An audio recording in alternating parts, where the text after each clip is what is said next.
So it was 3 years ago, exactly, pretty much. So on the 22nd of April, I got it was actually a video call, which is really strange. And funnily enough, we had just bought a house that needed full renovation, back to brick, no bathroom and kitchen. Mainly actually so Ivy could come here, which I'm really glad we did now. So we were in my mum's and I'd been for tests 2 or 3 weeks prior. I had a gut feeling, I knew, but everybody else thought I was being dramatic. I'd found a lump in my armpit. Lo and behold, by the time the results came back, I had 5 metastasized tumours deep within kind of my armpit area. So I had Ivy, obviously, who goes to this school, and I just had to leave her with my mum and dad and say, I've got cancer, and it was just a really surreal moment. So I had mammograms, ultrasound, all kinds, and eventually they had to send me home and say we just can't find a primary cancer. But because it had metastasized to 5 tumours, they told me the treatment would be aggressive. And when I asked if I would need chemotherapy, the doctor actually laughed. That was his first response, to laugh, because it was just like, of course you will. And then everything just sorted from there. So my treatment plan looked like immediate surgery to my breasts and to it's called an axillary lymph node clearance, where they took away all the lymph nodes on this side, and it was late stage 3, so I was on the very cusp of being incurable and terminal, which was terrifying. I had to have scans on like my bowel because there was a shadow on my bowel, and if that would have come back positive, that would have just meant I was incurable. So for such a long time, it really, it was hanging in the balance whether I would live or not. So I had the surgery, removed the lymph nodes. Then I had 20 rounds of chemotherapy, and the first 12 were actually not too bad and gave me a bit too much confidence. So I was still going to the gym 4 or 5 times a week. I was trying to eat healthy. I was really motivated and determined, and I'm probably in shock, to be honest. Then I had this second lot of chemotherapy, which they call the Red Devil for a reason. I'd underestimated it. I had that first round of, I think I had it over 8 weeks. It was like being hit by a truck. It was, my hair fell out straight away, even though I was trying to wear the cold cap to keep my hair. It was just awful. There was one Christmas Eve, a doctor actually said to me, because I was desperate to get out of hospital, but I had an infection, I've had blood loss, my blood pressure was just so low, and he said to me, what would be worse for your daughter? Would it be her mum dying on Christmas Eve, or missing one Christmas with her mum? Because that's the reality you're facing right now. Because I was classed as so high risk, I had to then do 2 years of all chemotherapy, which again I underestimated and really, really knocked me, and it's been really, really difficult trying to manage job, being a mum, still doing everything that's required of you, and constant trips to A&E. So I was, I'd say, bed-bound more often than not, which for me was difficult because I'm quite an active person. I enjoy exercising. I just felt like I lost my identity completely, because I'd have my husband picking me up off the bathroom floor where I'd vomited, I'd collapse, I'd wet myself at times. It was that bad. Sometimes cancer, it's like a cancer in itself. It infiltrates your memories and your good memories and special occasions, but everything is like tainted. It's not nice.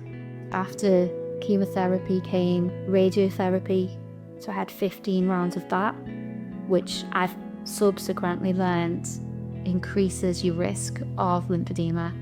I have to wear compression 24/7 for the rest of my life. It's uncomfortable, it's not nice, and 40%, up to 40% of women who are diagnosed with breast cancer go on to then suffer from lymphedema. And lymphedema is a incurable progressive disease.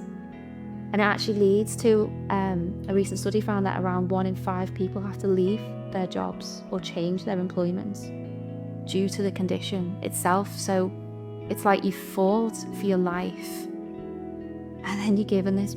To me, it was honestly, I have struggled more with the lymphedema than I have cancer. So because all my lymph nodes on this side have been removed, this arm swells. It's like the waste products. It's how you fight infection. It's how my cancer somehow managed to stay maintained in that area. So there's questions about your immune system going forward, lots of different complications, like you're 7 times more likely to get sepsis, for example, so it can then become life-threatening. So you could survive cancer and get lymphedema. You're at such high risk of cellulitis, repeat infections. The only treatment I've had on the NHS is just compression, nothing else. And when I was told I had lymphedema, I was still like, right, okay, I'm ready to fight this. I can do what do I need to do to make this better? And I was told, we'll fit you with a sleeve. And that's it. And I just couldn't believe that the standard of care is, don't carry your daughter anymore. Don't have blood pressure taken on this arm. Wear compression 24/7. I've been bald, I've lost my hair. You know, breast surgery, everything. I've lost so much of my identity that I'm trying to claw back. My hair's growing, completely different style and colour, but it's growing, so I'm happy. But the lymphedema, just to be told, that's it. The NHS said that I'd benefit from a pump system and sent a representative out to my house, but it was £4,000-5,000, and I'd already paid about £40,000 for surgery. It took me around 3 months to secure the funds and stuff. I couldn't just pay for it like out of the blue. In those 3 months, my condition deteriorated so badly that all the lymphatic channels that were viable had all eroded. They'd all disappeared. So many women who've gone through such traumatic experiences to fight cancer are pretty much told to just be grateful you're alive. That's it. Don't thrive to be better and be well. I don't want to live in fear of infections and disease progression. I want to do everything I can to advocate for myself and other women that there needs to be more care, more consistency in the care and advice. So when I heard about the surgery, I said, no matter what it costs, I'm having the surgery. And my husband was in complete agreement. I'd saved up a little bit of money, as had he, as had my parents, and I'm talking small amounts because I'd already paid out so much for. I was actually saving up for the pump, which is £4,000 or £5,000. I was excited to maybe get that pump. When I heard about the surgery, I was told it could be anywhere between 25 to 50,000 US dollars, and I was like, oh my gosh.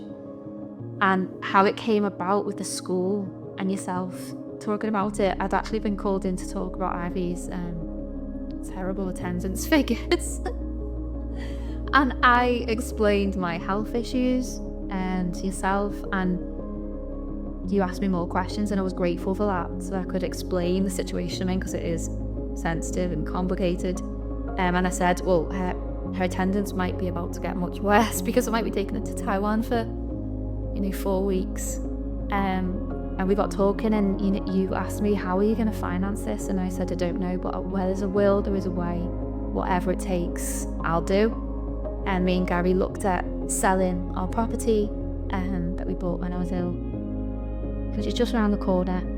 But we were tied into a mortgage, and it was £20,000 to come out of the mortgage early. So you're like, that's a no-go. And it was just another strain and stress and conversation that, honestly, at times I just want to say, forget it. Just forget it. I won't do it. I just want to lie down and ignore everything and not fight for a better future. But then Ivy reminds me, I've got a lot of life left to live. I want it to be as comfortable and as happy as possible. I'm so eager to close this chapter.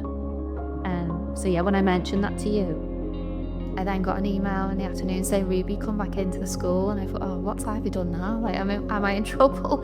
And literally within an hour or two, yourself and Sammy had discussed ways to fundraise for this treatment. And I couldn't honest answer at first. I don't know if I cried, but I couldn't believe people willing to support me. If I'm trying to cry again. I just couldn't believe that there was a group of people willing to help me when I thought that the school probably, I'm sure you could crowdfund for lots of different things. I'm sure there's so many different people in need. And I actually didn't want to accept it at first because I thought, why?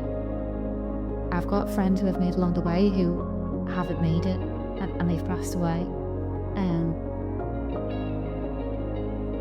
So it's kind of felt like, well, how am I deserving of this? And it took me a while to get my head around that and just think, you are deserving of it. As are all the other women who suffer from lymphedema. I just really hope that not only can we raise a bit of money that can help me get this surgery, but also we can just have a bigger conversation about life after cancer and that grey area between surviving and not.